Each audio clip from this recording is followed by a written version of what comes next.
Come on, man.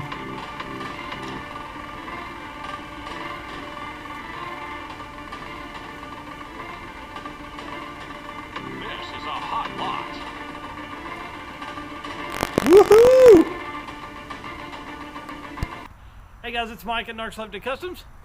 Welcome our little new daily driver shit box, the Honda CR-V. I need a name for it, but this car is our first car to purchase from Copart, and I'm kind of excited. It's a 2000 CR-V, 250,000 miles. We're gonna do a couple things to clean it up, and then its whole intention is for me to drive for a few months and then sell it. So you guys will be following along with that process and helping me get it all back together. So let's get started. Alright guys, here's a little Hyundai I was bidding on. This little car was in great shape. I just actually got a little bit nervous there to own it. It was the first vehicle I was bidding on there. I'll wait till the end of the video and then I'll go over some of the how-tos and all that kind of stuff of signing up for Copart and all that. I just didn't want to bore everybody that wasn't interested in signing up for Copart, but wanted to keep up with everything we got going on.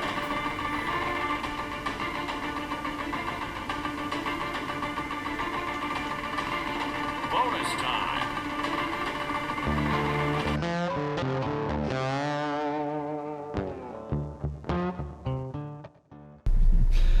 All right guys, quick tip.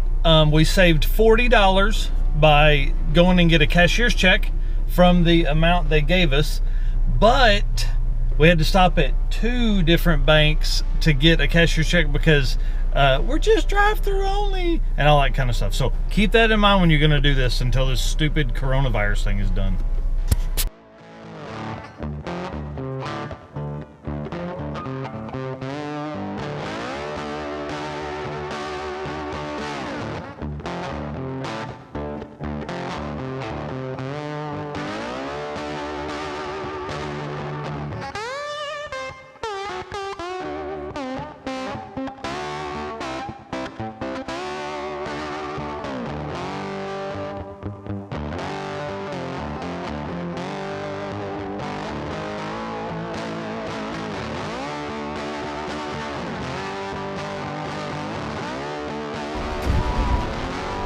How cool is that?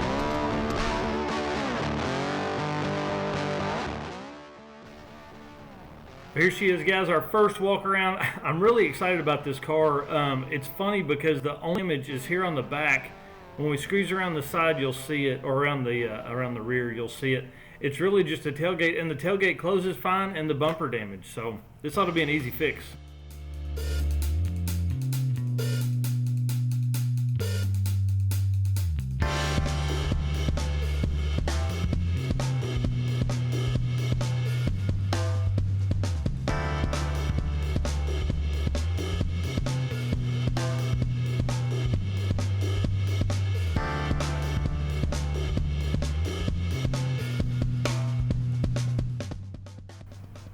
And like I said in the intro, 257,000 miles on this one. It does have check engine light on and an airbag light, which is weird because I didn't see anything, any airbags that have been deployed or anything like that. So we'll check those out.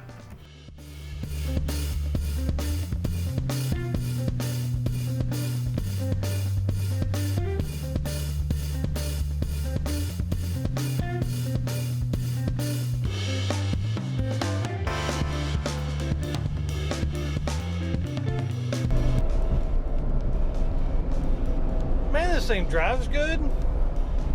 Makes a little noise in the back, but drives great. Cool. All right, let's see what it does at highway speeds here in just a minute.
All right, guys, so if you're into this kind of stuff, make sure you like and subscribe to the channel. And I don't like that. All right, guys, so if you're into this kind of stuff, make sure you subscribe to the channel to keep up with everything we've got going. And you can find daily updates on TikTok, Instagram, and Facebook. And we post videos here every week, Tuesday and Friday. Thanks.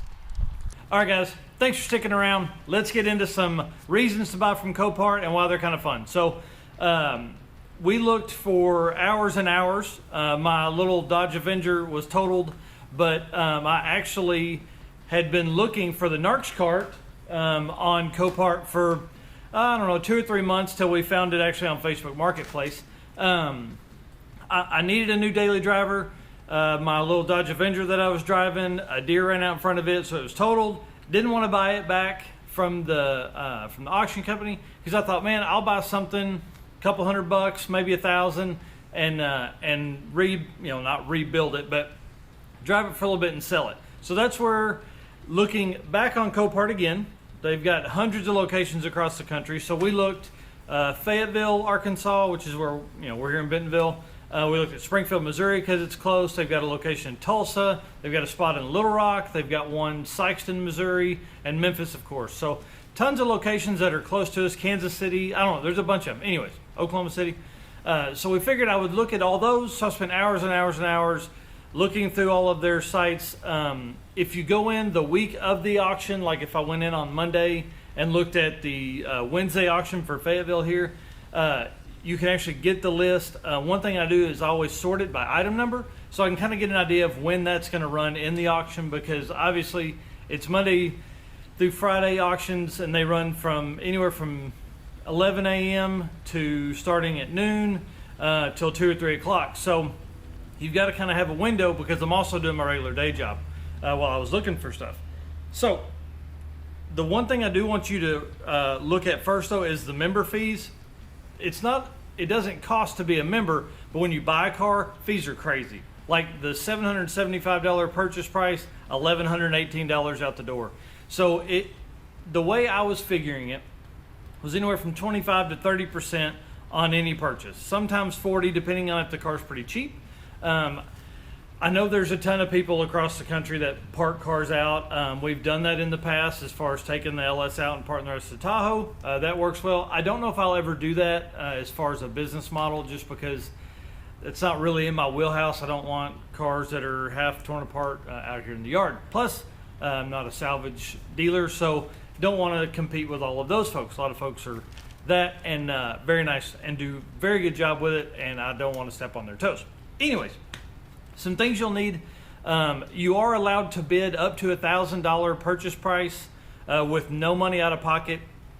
After that, it goes about tenfold, I think is what they say. So if you put $400 in, you can get $4,000 worth of money. $10,000 in gets you $100,000 worth of purchase price.